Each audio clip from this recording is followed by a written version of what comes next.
Business ಎಲ್ಲ ಚೆನ್ನಾಗೇ ನಡೀತಾ ಇತ್ತು. EMI ಕೂಡ ಕರೆಕ್ಟ್ ಆಗಿ ಕಟ್ತಾನೆ ಬರ್ತೈತೆ. ದಿಢೀರ್ ಅಂತ ಅಮ್ಮನ ಆರೋಗ್ಯ ಹಾಳಾಯ್ತು. ಇದ್ದಿದ್ ಕ್ಯಾಶ್ ಎಲ್ಲ ಅಲ್ಲೇ ಖರ್ಚಾಗೋಯ್ತು. ಹಾಸ್ಪಿಟಲ್, ಮೆಡಿಸಿನ್ಸ್, ಅದು ಇದು ಅಂತ.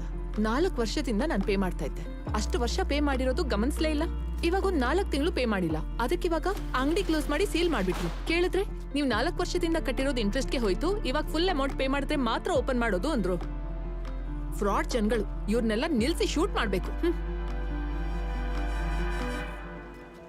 Your order. Thank you. Excuse me, Hello, sir. How can I help you? Leg piece ಸಿಗುತ್ತಾ? Sorry? ಲೆಗ್ ಪೀಸ್ ಪೇ ಮಾಡ್ತೀನಿ. ಏಯ್, ಅವನ್ ಕೇಳ್ತಾ ಇರೋದೇ ದೊಡ್ಡ ವಿಷಯ. ಓಕೆ ಹೇಳು. ಏನ್ ಗುರಾಯಿಸ್ತಾ ಇದೀಯಾ? ಓಸಿ ನಾ ಕೇಳ್ದೆ, ಅದಕ್ಕೆ ಪೇ ಮಾಡ್ತೀನಿ ಅಂದೆ ತಾನೆ? ಅವರೆಲ್ಲ ದೊಡ್ಡವರು, ಕಾರ್ಪೊರೇಟ್ ಜನಗಳು. ನಾವೇನ್ ಮಾಡಕ್ಕಾಗತ್ತೆ? ಆಮೇಲೆ ಅವ್ರ ಕೈ ಕಾಲ್ಗೆಲ್ಲ ಬಿದ್ದು 1-3 ತಿಂಗಳು ಟೈಮ್ ತಗೊಂಡು ಅಂಗಡಿ ಓಪನ್ ಮಾಡಿದ್ದೀನಿ.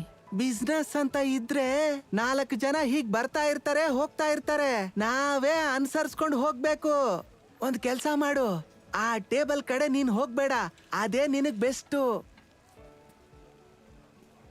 ಹಾಯ್. ಹಾ, ಕಲ್ಪನಾ. ಏನಮ್ಮ ಕಲ್ಪನಾ, ಹಿಟ್ಟು ತಗೊಂಡ್ ಬಂದಿದ್ಯಾ ಅನ್ಸುತ್ತೆ. ತಗೊಂಡ್ ಬಂದಿದ್ದೀನಿ. ಹಾ.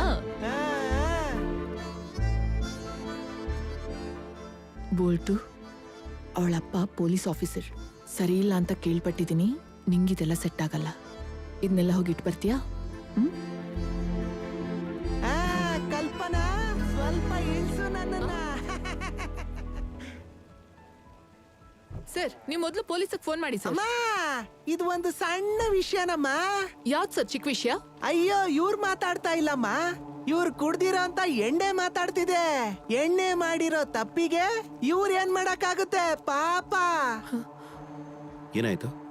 ನನ್ ಮೇಲೆ ಕೈ ಹಾಕ್ಬಿಟ್ಟು ದುರಾಂಕಾರ ತೋರಿಸ್ತಾ ಇದ್ದಾನೆ. ಇವಾಗ ನೀವೇ ಪೊಲೀಸರನ್ನ ಕರೀತೀರಾ, ನಾನ್ ಕರೀಲ? ಪೊಲೀಸ್ ಎಲ್ಲ ಕರಿಬೇಡಮ್ಮ, ಬಿಸ್ನೆಸ್ ತೊಂದ್ರೆ ಆಗುತ್ತೆ. ನಾನ್ ಬೇಕಿದ್ರೆ ಸಾರಿ ಕೇಳಲಾ? ನಿಮ್ಮನೆ ಹುಡುಗಿ ಆಗಿದ್ರೆ ಹೀಗೆ ಸಾರಿ ಕೇಳ್ತಾ ಇದ್ರಾ? ಏನು ನಗ್ತಾ ಇದ್ಯಾ? ಹೊಡೆದು ಬುರುಡೆ ಹೊಡೆದಾಕ್ಬಿಡ್ತೀನಿ.